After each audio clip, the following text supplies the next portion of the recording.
Las mitocondrias son los orgánulos que evolucionaron junto a los seres vivos y son hipernecesarias para nuestra vida diaria, ya que permiten la respiración celular. Algunas de las bases para la lesión de estos orgánulos, de estas mitocondrias, podrían originarse en los siguientes aspectos: exceso de calorías, en comer antes de ir a dormir, ya que los alimentos se van a convertir en energía que no es necesario, generando un efecto acumulativo. La cadena de transporte de energía queda así bloqueada. La fase sedentaria.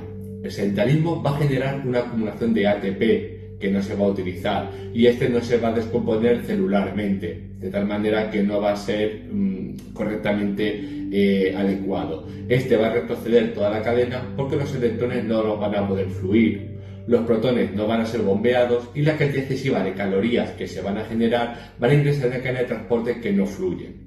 La primera causa de desajuste va a ser una cantidad excesiva de energía que va a generar radicales libres que van a lesionar en primer lugar el ADN mitocondrial, más que el ADN nuclear, que también se va a ver lesionado.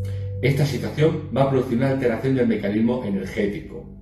La mitocondria va a determinar el destino de la célula, de tal manera que también va a generar una lesión del mecanismo de destrucción.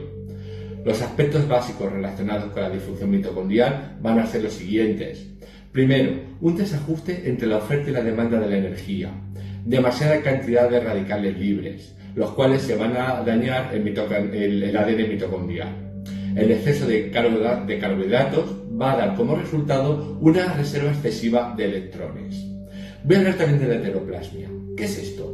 La alteración del sistema de equilibrio va a cursar de fondo con muchas enfermedades de tipo renal, hepático, cardiovascular, etc.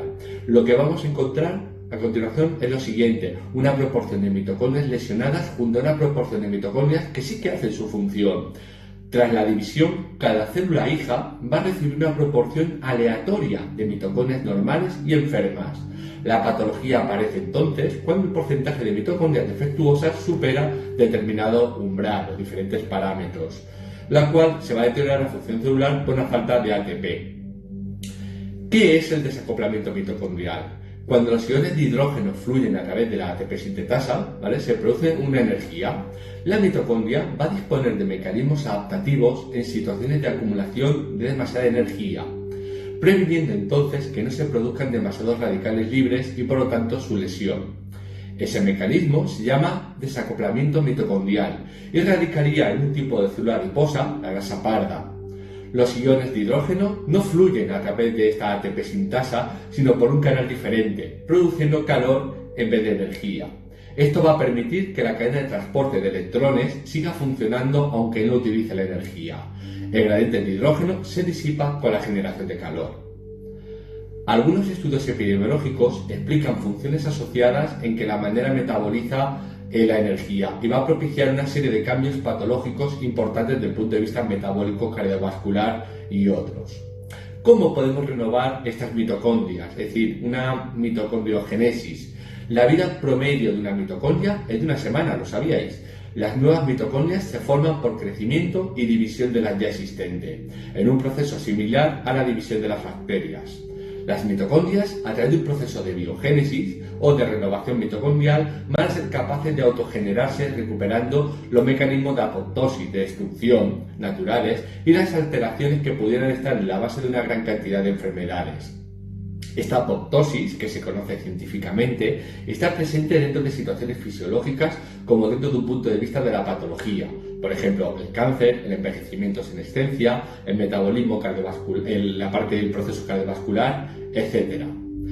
Vamos a profundizar en el tema de la apoptosis. Cuando en casos como el cáncer, por ejemplo, las células defectuosas no disponen de un mecanismo correcto de apoptosis, son capaces de subsistir y generar la clonación, que pueden producir realmente problemas, porque son mitocondrias que están malamente clonadas. Debemos plantear si la enfermedad neoplásica es realmente genética o es una alteración metabólica y epigenética, producida por la alteración de los procesos de depuración de la célula.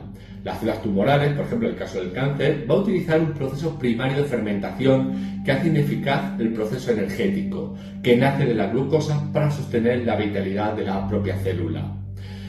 La disfunción mitocondrial está presente en cualquier enfermedad degenerativa, que van a facilitar una proliferación de virus, de bacterias, de toxinas, radiaciones, mutaciones genéticas estrés agudo y crónico, inducción metabólica, etc.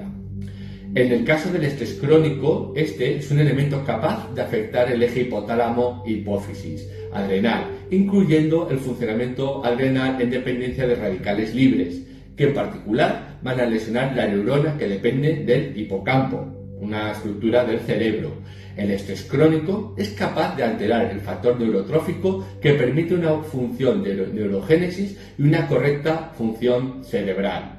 El tema de la mitocondria es apasionante y espero que os haya podido ayudar un poquito a entender cosas que hablamos en consulta.